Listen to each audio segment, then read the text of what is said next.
le secteur Buckingham aujourd'hui pour aller rencontrer l'organisme La Banque alimentaire de la Lièvre, mais également Dîner pour mieux apprendre et sa directrice générale, Anne Mercier.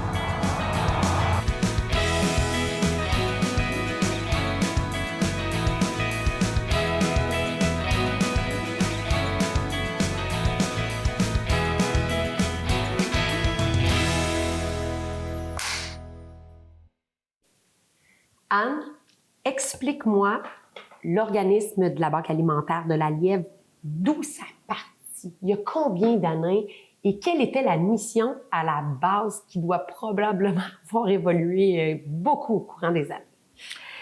Bien, je vais te surprendre peut-être, mais pas tant, parce qu'à la base, c'est du dépannage alimentaire.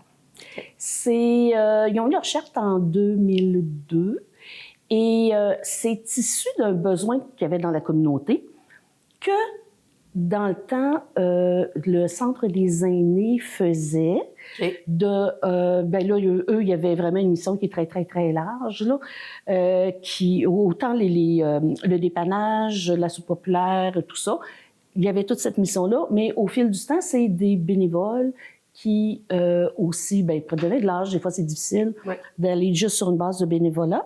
Donc, puis, c'est ça, les dépannages n'étaient pas réguliers. Donc, ils ont décidé de mettre sur pied une banque alimentaire. Il y avait un besoin. Oh oui, définitivement. Donc, autant les pentes de Clublion, la CDC Rond-Point, il y a eu des bénévoles aussi qui se sont impliqués. Le CLSC également, il y avait un organisateur communautaire du CLSC. Et ils ont bâti la banque alimentaire. Ils ont fondé, si vous voulez, la banque alimentaire. OK. Fait que ça fait quand même un petit bout de temps.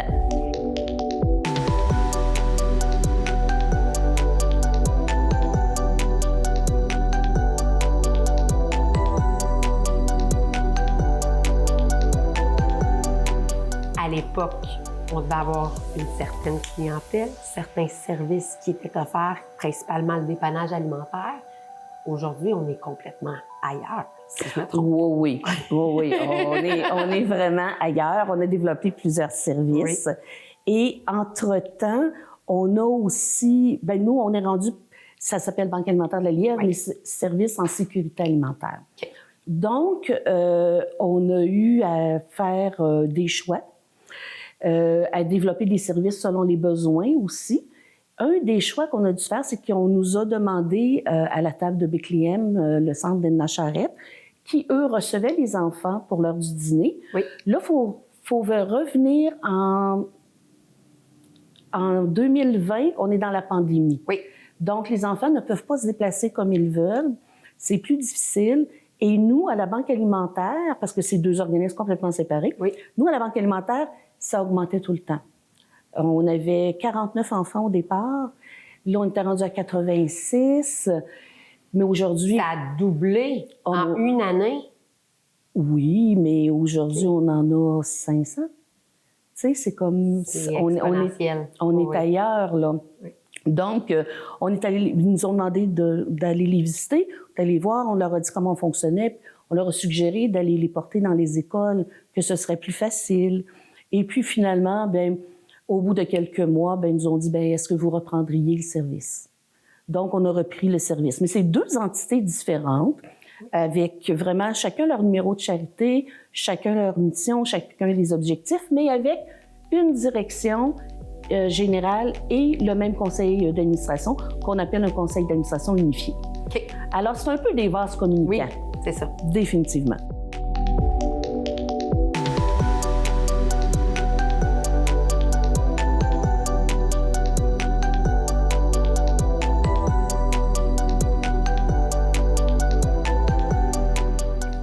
La Banque alimentaire de la Lièvre, aujourd'hui, vous offrez quoi en ce moment? OK. Il y a 5 ans, quand je suis arrivée, on pouvait faire, je me souviens, c'est peut-être 4 dépannages un matin, on livrait un peu, tout ça. Puis à cause, pas parce que je suis là, mais à cause de la pandémie, ça a été vraiment...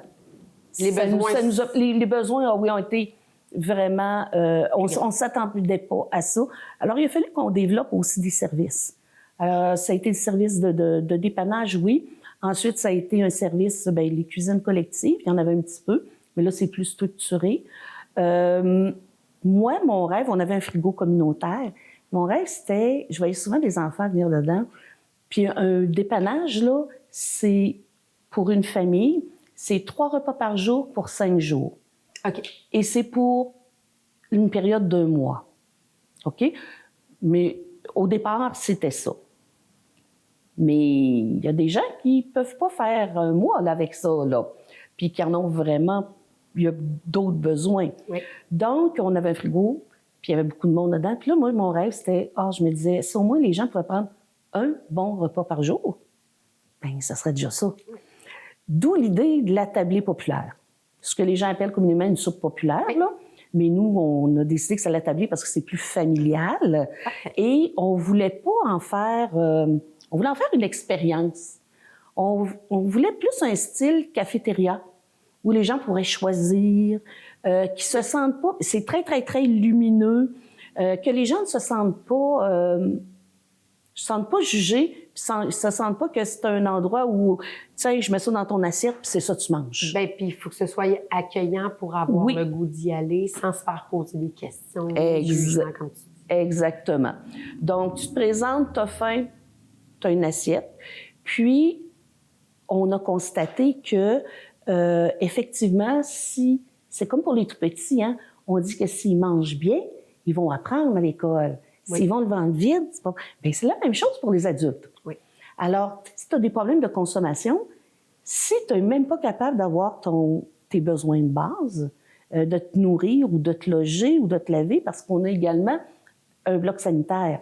On a des douches, on a une laveuse sécheuse, et tout ça est gratuit. Oui. Et on fournit tout. Que ce soit les serviettes, shampoing, tout est fourni. Fait que moi, tu arrives là, puis tout est là. Donc, c'est ça. Fait qu'on a développé ça. D'ailleurs, c'est tellement... Les gens trouvent tellement que c'est une bonne idée qu'on essaye de l'exporter. Ils essayent de l'exporter à l'extérieur. Donc, on est allé dernièrement dans une formule gagnante qui a été mise en place. Tout à fait. Okay. Tout à fait. Puis, une formule, mais dans un immense respect. Puis pas juste ça. On disait, là, c'est des soupes populaires la plupart du temps dans les endroits. Oui. Généralement, ça va être 1-2 fois par semaine sur l'heure du dîner. Vous êtes ouvert et accessible presque en tout temps, tous les jours de la semaine, si je me trompe pas. De la semaine, oui. On espère un jour avoir du 7 jours, mais oui. Non, oui, c'est déjà beaucoup. Et parle-moi des travailleurs sociaux qui sont sur place. Ça, j'aime beaucoup le fait que on a des intervenants. Oui, des intervenants, mais ils sont sur place.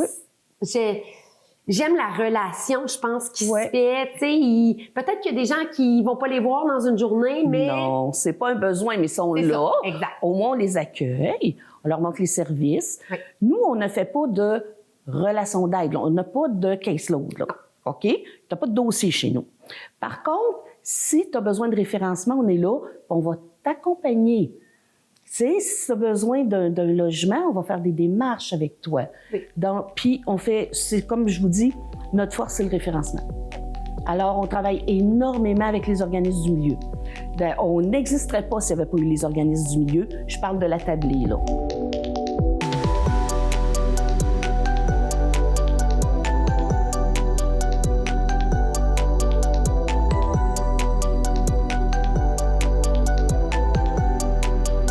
Si on va justement avec Dîner pour mieux apprendre, on a contacté, quand on a décidé de reprendre ça, on a décidé de les rencontrer, chaque direction, de leur expliquer ce qu'on leur offrait, c'est-à-dire de la nourriture gratuite pour des enfants qui n'avaient pas de boîte à lunch. Oui. Et il y en a qui ont voulu travailler avec nous, puis il y en a d'autres non.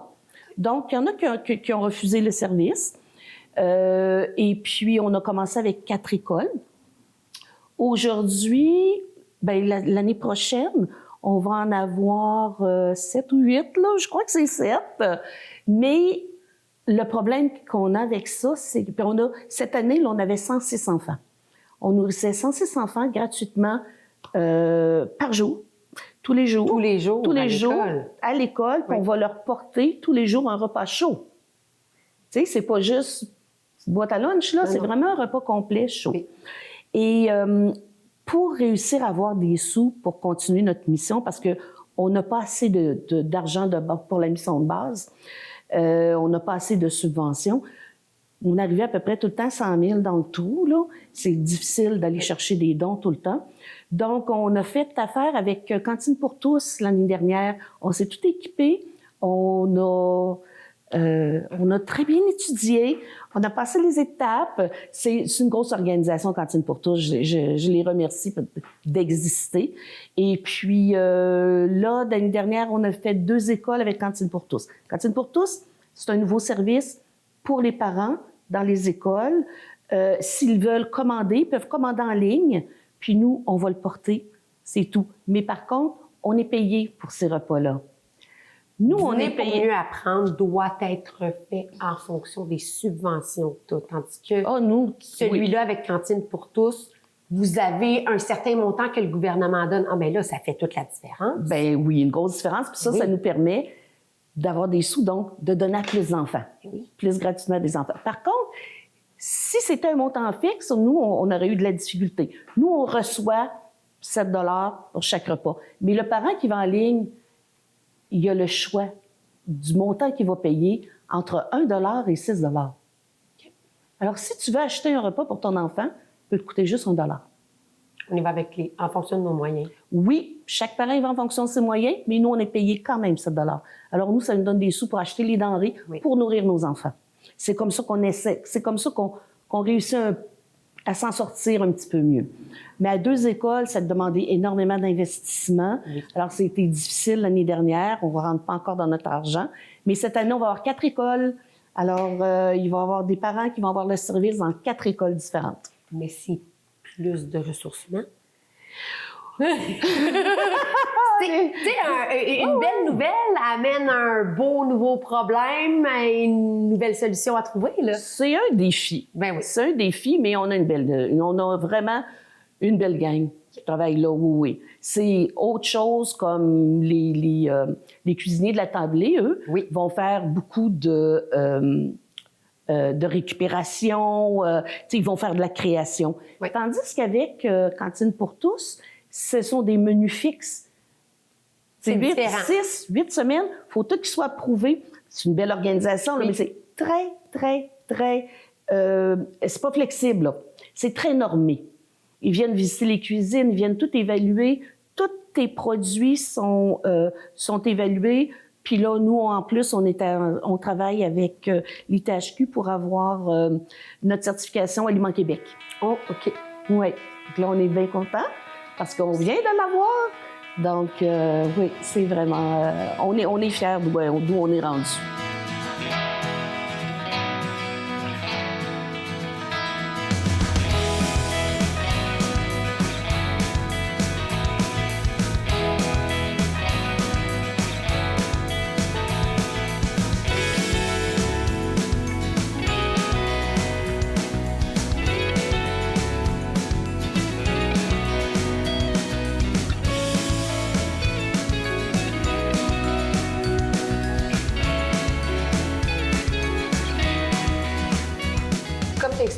Une direction, les vases sont toujours communicants. Oui. Est-ce que c'est vraiment un point favorable que ce soit les 2 liés ensemble? OK. Sur le coup, là, on m'a dit... Mais ça fait beaucoup à gérer. Oui. Sur le coup, là, j'ai regardé tout ça aller, puis c'était pas facile. Mais par contre, au fil du temps, ça a été vraiment une très, très bonne décision du conseil d'administration parce que ce sont vraiment des vases communicants. Parce que quand on donne le dépannage, on met en même temps les informations pour dîner pour mieux apprendre. Alors, le parent, il a l'information. Il peut demander à son école d'avoir ce service-là. Oui. Parce qu'on a quand même beaucoup d'écoles ici qu'on dessert. Donc, c'est vraiment... Puis que si j'ai un surplus de production dans un ou dans l'autre, bien, souvent ici, pas ici, mais je veux dire souvent à dîner pour mieux apprendre, il va avoir... Bien, quelquefois des surplus de production. Oui. Donc, on peut les prendre et les donner en dépannage, au dépannage du service de la banque alimentaire. Fait qu'il y a beaucoup. Ou encore, on a commandé quelque chose en trop, bien, les cuisiniers de la tablée vont le transformer. Il n'y a rien qui se perd ici. Oui. Ah oui. Il y a beaucoup, si à un moment donné ici, il y a des choses qu'il faudrait transformer et qu'on ne peut pas à cause des normes de Cantine pour tous, bien, on va le transformer à la banque alimentaire. Alors, il n'y a rien qui se perd. Tout est récupéré, puis en connaissant nos familles, mais on peut offrir le meilleur service. Oui. Tu m'as fait visiter les locaux. Oui. On a grandi toujours un petit peu plus, un petit peu plus, un petit peu plus. Juste en frigo, ça a été toute une mission. Les chambres froides, le congélateur, il a fallu aller chercher des subventions, des dons. C'est un gros projet. Puis si je me trompe pas, même là, les rénovations terminées, vous allez être saturés, ça sera pas long, là. On l'est déjà au niveau de la congélation pour la banque alimentaire. Puis à Dîner pour mieux apprendre, on vient d'avoir d'autres subventions aussi. Donc, on va avoir walk-in, réfrigérateur, congélateur. On améliore tous les équipements de la cuisine. Fait qu'on va pouvoir augmenter notre volume parce que l'idée aussi, c'est d'ouvrir Saveur et Bonheur, qui va être une boutique de prêt à manger, mais de repas faits qui vont être congelés, là. Qui sont faites par les cuisines collectives, j'imagine? Non, pas nécessairement par les cuisines collectives, mais ça peut être fait soit par un couple Dîner pour mieux apprendre, fini, mais on se passe les cuisines. C'est ça qui arrive, là. C'est que c'est vraiment des vases communicants. On a en tout, je pense qu'il y a 8 personnes qui ont des diplômes de cuisine. Vraiment diplômés, là. Donc, puis des certifications MAPAC. Oui. Alors, tu sais, si, comme là, aujourd'hui, il n'y a personne dans la cuisine collective, on n'en a pas. Mais l'animatrice de la cuisine collective est allée travailler dans les cuisines de Dîner pour mieux apprendre. Oui. Et comme on est en été et qu'il n'y a pas d'enfants, bien, là, ils préparent des plats pour Saveur et Bonheur. Alors, il y a toujours... Cette boutique-là va être accessible à tout le monde, qui va contribuer non seulement à aller chercher un bon repas, mais également contribuer à l'organisme d'une certaine façon. Oui, exactement. C'est ça qui est l'idée, d'essayer d'être plus autonome, parce que c'est bien le fun, les subventions, puis les dons, tout ça. C'est pas quelque chose qui est récurrent, c'est à recommencer à chaque année. On recommence sans arrêt, parce que la Banque alimentaire, cette année, en récurrence, elle a 20% seulement. Alors, t'imagines tout le travail, parce que là, on est au-dessus on a réussi à aller chercher l'an dernier, à cause de la tablée populaire, qui a demandé énormément de sous là, à mettre en place. Fait que là, c'est sûr qu'on est à 1,3 millions, mais il y a des sous que je n'aurai pas l'an prochain, là. Je ne ferai pas le 1 million l'an prochain, là. C'est pas la même chose. Mais pour donner la base, écoute, on reçoit en pourcentage, on reçoit plus de dons que du pourcentage de base pour la mission. C'est fou, là. Mais on est tellement bien soutenu par notre population. Bien, c'est ma question. Les dons, ça arrive d'où? Comment c'est mis en place? Avez-vous des bonnes ententes avec certains fournisseurs plus que d'autres? Est-ce que ça se passe de façon régionale? Vous recevez automatiquement un certain don? Non. Ça sera le fun. Les dons récurrents qu'on a, c'est du CISO. C'est ce qu'on appelle le PSA. Oui. Ça, on en a pour Dîner pour mieux apprendre et on en a pour la Banque alimentaire, parce que ce sont vraiment deux organismes différents. Oui. Et ensuite, là, ben, c'est d'aller chercher d'autres fonds. Souvent, avec le CISO, on va avoir des ententes spécifiques, des ententes des projets particuliers, comme présentement, la tablée populaire, c'est une entente spécifique. Exactement. Ça ne fait pas partie de la base. La journée où j'ai plus d'argent pour ça, je ferme.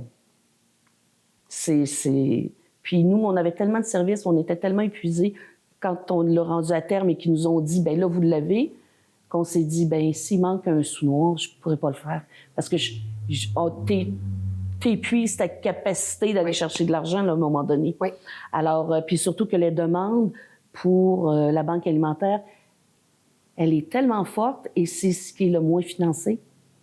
Donc, c'est un service qui est très mal financé. Combien vous aviez de familles avant la pandémie? Bien, juste les enfants, comme je te disais tantôt, là, on passe de 49 à 500. Là. Le nombre de familles, je ne saurais pas dire, mais on passe, on a 1000 personnes par mois à la Banque alimentaire. Oui, et cette année, ça a été aussi exponentiel au niveau des nouveaux arrivants. OK. Oui. Nous sommes passés de 6 je crois, à 26 ou 30 C'est flagrant, oui. Oui. C'est vraiment comme l'autre année d'avant, nous étions passés de 3 à 26 pour les travailleurs. Et là, c'est plus... tu sais, les gens ils disent, ils ont juste à se bouger le derrière, Non. aller travailler. C'est monsieur, madame, tout le monde qui est comme de tous les manières.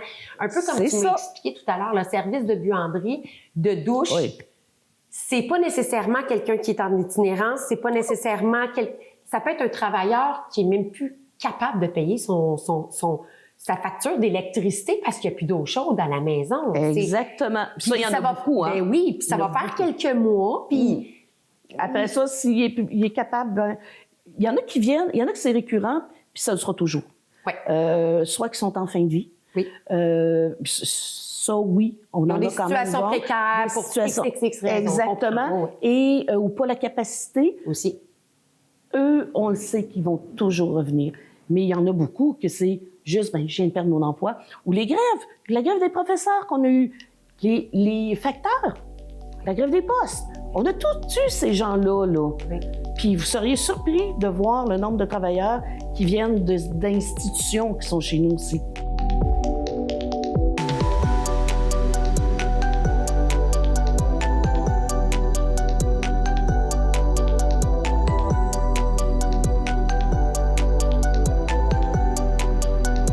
Comment les gens s'inscrivent au clinique? Ils contactent directement la Banque alimentaire? Oui, ils appellent directement la Banque alimentaire. Est-ce qu'on se qualifie d'une manière que ce soit ou non? Non, mais avec Moisson Outaouais, il y a les territoires qu'on doit respecter. Okay. Mis à part ça, non, il n'y a pas de critères. Déjà que c'est tellement difficile d'appeler pour demander de l'aide. Effectivement. Dire qu'on prend le téléphone. Pas juste ça, je pense que la première fois qu'ils doivent aller chercher leur panier. C'est terrible. Oui, j'imagine. Ouais. Non. Ou des gens qui nous appellent, puis... Il n'y a pas de honte. Ça peut arriver à n'importe qui. Mais c'est ça, on a des travailleurs qui sont exceptionnels, qui vont les accueillir dans tout ce qu'ils vivent. Donc, il n'y a pas de jugement. Puis souvent, à la fin, ils partent à pleurer parce qu'ils sont soulagés. Ils sont soulagés parce qu'ils vont avoir à manger. Ils sont soulagés parce que... ils vont pouvoir mettre des sous sur autre chose, sur leurs enfants, sur les factures qui s'accumulent, sur plein d'autres choses. Et tu sais, je pourrais tellement vous conter de choses. Il y en a une, entre autres, une dame, ça a pris beaucoup de temps. C'est une personne quand même qui venait de prendre sa retraite, ça fait pas longtemps, puis ils ont eu un coup dur et tout. Puis à un moment donné, elle appelle, puis elle raconte ça, puis bon, elle est très émotive, puis elle demande si on a du papier de toilette aussi. Puis là, quand elle est venue chercher, elle dit hey, ça faisait 10 jours qu'on allait chez McDonald's chercher des napkins, là. Tu sais, c'est comme, on est en 2025, on peut-tu juste donner puis pas avoir de jugement? Effectivement. Hein? Parce que là, tout le monde est pris pareil. Tout le monde calcule combien ils vont mettre de gasoline dans leur auto. Tout le monde. Les loyers, voyons, c'est pas vrai parce que tu as mis un coup de peinture qui coûte 1000 $. De plus.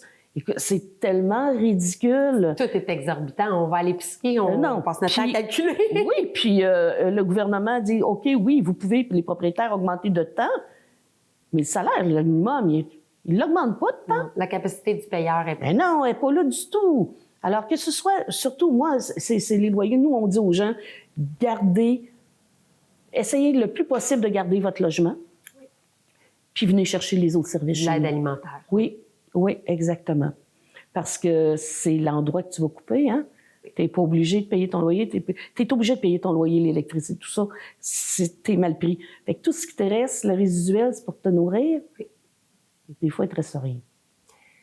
Pour l'achat de denrées, parce que j'imagine que vous devez faire affaire avec des fournisseurs, est-ce que vous avez des dons de marchés d'alimentation qui vont vous donner comme les invendus ou les... comment on appelle ça là, quand ils sont sur le bord de passer? Les invendus.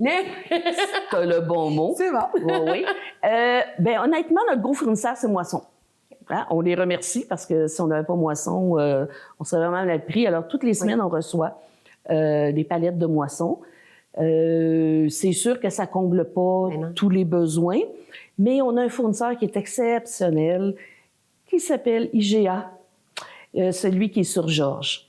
Écoutez, c'est Une famille, c'est une famille parce que c'est une grande famille. On arrive là, puis on est reçu, puis tous les jours, on va chercher leurs invendus. Puis eux autres, là, c'est pas... Moisson nous donne ce qu'ils peuvent aussi, ils nous donnent ce qu'ils reçoivent. Mais tu sais, des caisses d'eau, des caisses de jus, tu sais que ça pèse je sais pas combien de kilos, là, qui sont calculés comme des denrées qu'ils nous donnent, et ce sont des denrées aussi. Mais je peux pas nourrir mon monde avec ça. Tandis que eux autres, ce qu'ils nous donnent, c'est des denrées alimentaires. Alors, tout ce qu'il y a de prêt à manger, mais qui expire cette journée-là, comme là, nous, on est le 3, bien, ce matin, ils sont allés chercher chez Jacques tout ce qui expirait le 3. C'est encore bon, là. C'est bon jusque-là, là. Puis ce qui n'est pas consommé, bien, on va le congeler. Mais on nourrit notre frigo avec ça. À toutes les sandwichs, tout ça, les salades, ça s'en va dans le frigo communautaire, donc les gens peuvent venir les chercher. Ils nous donnent, c'est des tonnes de nourriture par... oui, sont vraiment exceptionnels. C'est notre meilleur fournisseur, là. Vraiment, là, c'est des gens qui ont le cœur sur la main, mais non seulement ils font ça, mais ils nous offrent beaucoup de denrées pour faire des barbecues, pour qu'on puisse faire des levées de fonds. Ils vont faire des collectes. On leur demande même pas, ils nous font des collectes. Puis, moi, je dis toujours, donne-moi pas d'argent, donne-moi des cartes cadeaux. Je vais venir acheter chez vous. Tu m'aides. Donc, on a vraiment... une belle collaboration. Ils sont super, super. Merci beaucoup, Anne, pour toutes ces explications-là. Je sais que les services et les besoins vont toujours aller en augmentant, malheureusement, mais je vous souhaite du financement récurrent, je vous souhaite plein de dons. Je vous souhaite vraiment, là, moins de clientèle, plus de dons, hein? On va dire ça. Ça serait bien le fun, ça. Oui, parce que dans le fond, c'est ce qu'on veut, avoir le moins de clientèle possible.